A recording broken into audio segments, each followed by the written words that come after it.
Hi friends, আজ আমি তোমাদেরকে রাইস কুকারে কিভাবে মেজারমেন্ট করতে হয় সেটা সম্বন্ধে বলবো।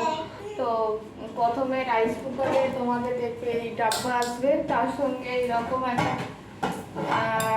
আসবে যেটা এর ভেতরে দিতে হবে। এইভাবে এইভাবে রাখতে হবে। দেন একটা তুমি যেইভাবে যতটা চাল তোমাদের পরিবারে লাগে ততটা পরিমাণে তুমি মেজারমেন্টের জিনিসটা নিয়ে নিলে। আমি যেমন আমার একটা বাটিতে পুরো রাতটা হয়ে যায়। তো আমার আর দুটো লোক আছে, তার সঙ্গে একটা ছোট বাচ্চা আছে 1 বছর 3 মাস। তো সেই হিসেবে চাল নিই।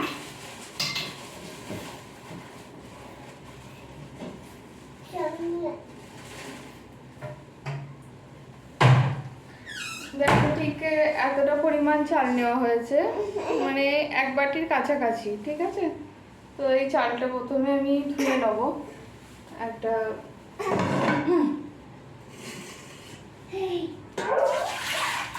অন্য পাত্রে ধুয়ে নিচ্ছি, কারণ এটাতে ধোয়া একটু ডিফিকাল্ট হবে। তো অন্য পাত্রে ধুয়ে নিচ্ছি। দেখি বাবা,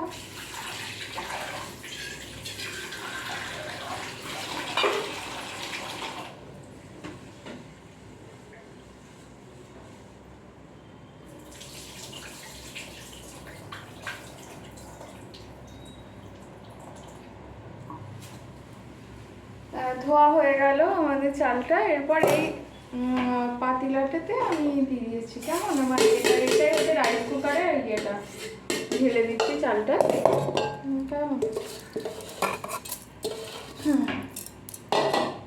এরপর দেখো আমাদের জল নেওয়ার পরিমাপটা। জল নেওয়ার অ্যাকচুয়ালি এখানে রাইস কুকারে বলা হয়েছে যে যতটা পরিমাণ তুমি যে মেজারমেন্টটা করে চালটা নেবে তার মেজারমেন্টের 2.5 কাপ, যদি কাপে নেওয়া হয় 2.5 কাপ জল লাগবে। কিন্তু 2.5 কাপে আমার চালটা বেশিরভাগ শক্ত থেকে যায়। তো আমি 3 কাপ পুরোপুরি জল নিই, যাতে আমার ভাতটা খুব ভালোভাবে হয়। চালের উপর নির্ভর করছে। এখানে আমি 2.5 কাপ জল দিচ্ছিলাম, দেখলাম আমার চালটা ঠিক মানে ভালো হচ্ছে না, ভাতটা বেশ শক্ত, ভালো রকম শক্ত আছে। তো এটা নির্ভর করে, এটা নিচেরই একটা আইডিয়া চলে আসবে প্রথমবার যখন তোমরা করবে, কেমন কি জলটা নিতে হবে তার উপর নির্ভর করবে। আমি এখানে 3 কাপ ভরে ভরে জল নিলাম। দেখতেই পেলে জলটা নেওয়া। তো জলটা নেওয়ার পর এরপর এই রাইস কুকারের এটাকে এই রাইস কুকারে দিয়ে দেবো।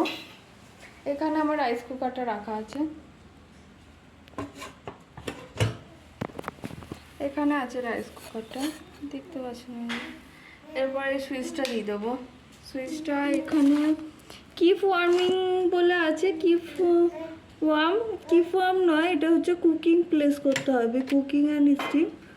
তো কুকিং অ্যান্ড স্টিম করতে হবে, তবেই এটা চলে যাবে, ঠিক আছে। আমি ঢাকনাটা নিয়ে আসতে ভুলে গেছি, তো ঢাকনাটা দিয়ে দিই।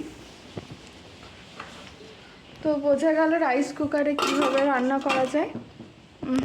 এরপর এটা যখন হয়ে যাবে, এটা এইদিকে নেমে যাবে, কিপ ওয়ার্মিং হয়ে যাবে, কুকিংটা ইয়ে হয়ে যাবে। কিপ ওয়ার্মিং হয়ে গেলে তখন সুইচ বন্ধ করে দিলেই হয়ে যাবে। বেশিক্ষণ লাগে না, ওই hardly 13-14 minutes, that's it, 40 minutes, that's it. Good bye.